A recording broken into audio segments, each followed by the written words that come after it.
the sporting analogies work so well because you watch golf. You ever follow that? Yeah, yeah, That is really you against the course, isn't it? But yeah, sometimes it's also you yeah. against. Well, you usually you beat yourself in there. I remember I think the famous one is the '96 Masters with Greg Norman and Nick Faldo, where Mm, Greg Norman was the world number one. He was 6 shots ahead going into the final round, mm. and he lost by 5. Yeah, incredible, isn't it? So it Yeah, wasn't just that Norman had a meltdown, but it yeah, was also that yeah, actually, Nick Faldo really stepped up to the plate because yeah. he absolutely believed he could win. And he very much was I think he was very naturally talented, but he Mm. worked really hard at it as well, didn't he? Faldo. Look at yes, and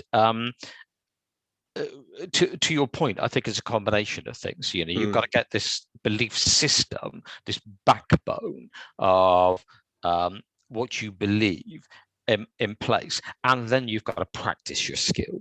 Yeah, and then you've got to develop. So, for example, let's imagine I join an organization of 1,000 salespeople, and I come in number 99 after the first year. I might think, well, there's no way I'm ever going to get to the top. But if I believe I can get to the top, it might be a 5-year journey. The issue is, if I believe I will get there, I will then do things like pick up the phone to the top performer, find out how they do what they do and what they do and what their secret is. I'll go and learn and develop, or I'll acquire some more knowledge, or I'll do everything I possibly can over the next N years to get to that destination. But it starts with that underlying belief system, and if you can get that almost like that foundation piece right, everything else will come. So I've already mentioned that I run a learning and development business. Quite often you will hear individuals who say we don't get enough training. Well, what do you mean you don't get enough training?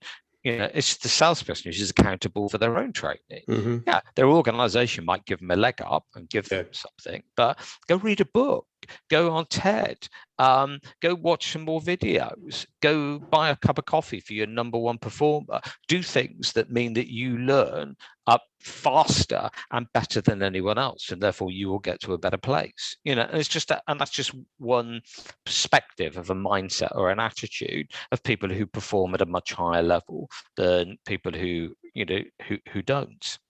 Ian, we've only got time for one more.